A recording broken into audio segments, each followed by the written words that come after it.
ನಿಮಗೆಲ್ಲ ಗೊತ್ತಿದೆ, ಚುನಾವಣೆಗಳಲ್ಲಿ ಯಾವುದೇ ರಾಜಕೀಯ ಪಕ್ಷ ಇರ್ಬೋದು, ಅದು ಎಲ್ಲಿಂದ ಪ್ರಾರಂಭ ಆಯಿತು ಅಂತಕ್ಕಂಥದ್ದಕ್ಕೆ ಇವತ್ತು ನಾವು ಯಾರು ಕೂಡ ಉತ್ತರ ಕಂಡುಕೊಳ್ಳಿಕ್ಕಾಗೋದಿಲ್ಲ.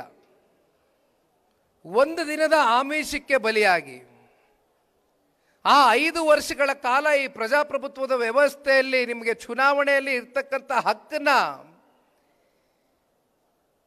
ನೀವೇನು ಆ ಚುನಾವಣೆಗಳಲ್ಲಿ ನಾಯಕರನ್ನ ಹುಟ್ಟಾಕ್ತೀರಿ, ಆ ಸರ್ಕಾರವನ್ನು ಹುಟ್ಟಾಕ್ತೀರಿ, ನೀವು ಎಂಥ ಒಬ್ಬ ನಾಯಕನನ್ನು ನೀವು ಹುಟ್ಟಾಕ್ತಾ ಇದ್ದೀರಿ ಅಂತಕ್ಕಂಥ ಆಲೋಚನೆ ಆ ಒಂದು ಕ್ಷಣ ನೀವು ಮಾಡಿದಂಥ ಸಂದರ್ಭದಲ್ಲಿ ಬೆಳಗ್ಗೆ ಇಂದ ಸಂಜೆ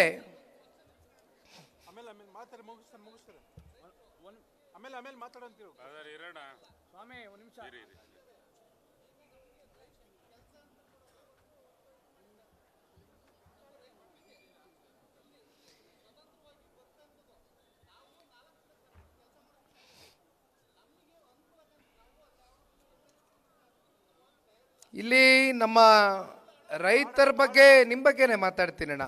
ನನಗೆ ಅರ್ಥ ಆಯ್ತು ನಿಮ್ಮ ಪ್ರಶ್ನೆ, ಹೇಳಿ ಅಣ್ಣ.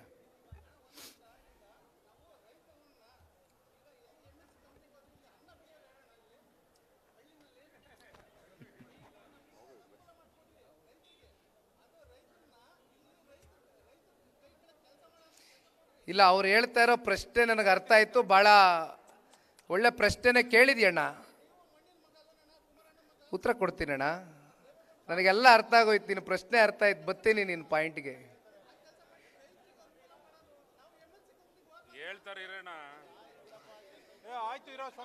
ರೈತರ ಮಗ ರೈತರಾಗಿ ಒಂದು ಒಳ್ಳೆ ಪ್ರಶ್ನೆಯನ್ನ ಇಟ್ಟಿದ್ದಾರೆ. ರೈತರ ಮಕ್ಕಳು ಕಂಪ್ನಿಗಳಿಗೆ ಹೋಗಿ ಕೆಲಸ ಮಾಡಬೇಕು ಅಂತಕ್ಕಂಥ ಅನಿವಾರ್ಯತೆಯನ್ನು ಸೃಷ್ಟಿ ಮಾಡಬೇಡಿ. ರೈತರಿಗೆ ಹೊಸ ಹೊಸ ತಂತ್ರಜ್ಞಾನ ಇವತ್ತು ಬೇರೆ ಬೇರೆ ದೇಶಗಳಲ್ಲೂ, ಉದಾಹರಣೆಗೆ ಇಸ್ರೇಲ್ ಮಾದರಿಯ ಕೆಲವೊಂದಷ್ಟು ತಂತ್ರಜ್ಞಾನದ ಬಗ್ಗೆ ಅಲ್ಪ ಸ್ವಲ್ಪ ತಾವು ಕೂಡ ಅರ್ಥ ಮಾಡ್ಕೊಂಡಿದ್ದೀರಾ ಅಂತಕ್ಕಂಥದ್ದು ನಾನು ಭಾವಿಸಿದ್ದೇನೆ. ಇದೇ ಸನ್ಮಾನ್ಯ ಕುಮಾರಣ್ಣವರು ಇಸ್ರೇಲ್ಗೆ 2017 ಅಂದರೆ 18ರ ವಿಧಾನಸಭಾ ಚುನಾವಣೆ ಪೂರ್ವದಲ್ಲಿ ಹೋಗಿ ಬಂದರು. ಅಲ್ಲಿ ಇರ್ತಕ್ಕಂಥ ಕೆಲವೊಂದಷ್ಟು ರೈತರಿಗೆ ಅನುಕೂಲ ಆಗ್ತಕ್ಕಂಥ ತಂತ್ರಜ್ಞಾನದ ಬಗ್ಗೆನೂ ಕೂಡ ಅರ್ಥಕೊಂಡ್ರು. ಹಾಗಾಗಿ ಇಲ್ಲೊಬ್ಬ ಯುವಕ ಹೇಳ್ತಾ ಇರ್ತಕ್ಕಂಥದ್ದೇನು, ರೈತರ ಮಕ್ಕಳು MNC ಕಂಪ್ನಿಗಳಿಗೆ ಹೋಗಿ ಕೆಲಸ ಮಾಡಬೇಕು ಅಂತಕ್ಕಂಥದ್ದು ಅನಿವಾರ್ಯತೆ ಸೃಷ್ಟಿ ಮಾಡಬೇಡಿ, ನಮ್ಮನ್ನು ದೂಡಬೇಡಿ.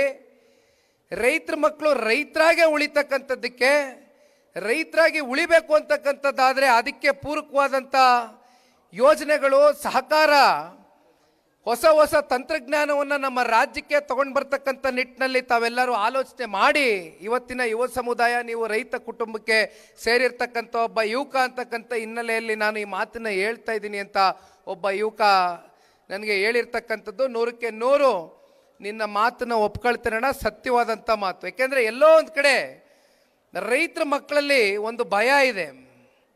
ಅವರ ತಂದೆ ತಾಯಿ ಅವರೇನು ಬೆಳೆ ಬೆಳೀತಕ್ಕಂಥದಕ್ಕೆ ಬೆಳೆಗಳನ್ನ ಹಾಕ್ತಾರೆ, ಅತಿವೃಷ್ಟಿನೋ ಅನಾವೃಷ್ಟಿನೋ ಆದಂಥ ಸಂದರ್ಭದಲ್ಲಿ ಅದು ಪ್ರತಿ ವರ್ಷವೂ ಕೂಡ ನೋಡ್ತೇವೆ.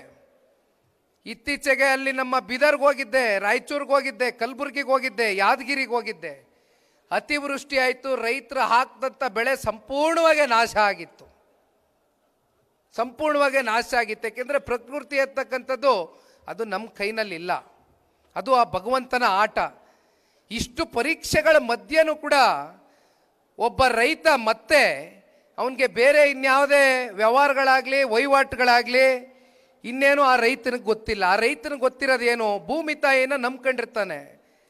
ಆ ಭೂಮಿ ತಾಯಿ ಕೈ ಕೊಟ್ಟರು ಅಷ್ಟೇ, ಆ ಭೂಮಿ ತಾಯಿ ಆಶೀರ್ವಾದ ಮಾಡಿದ್ರು ಅಷ್ಟೇ.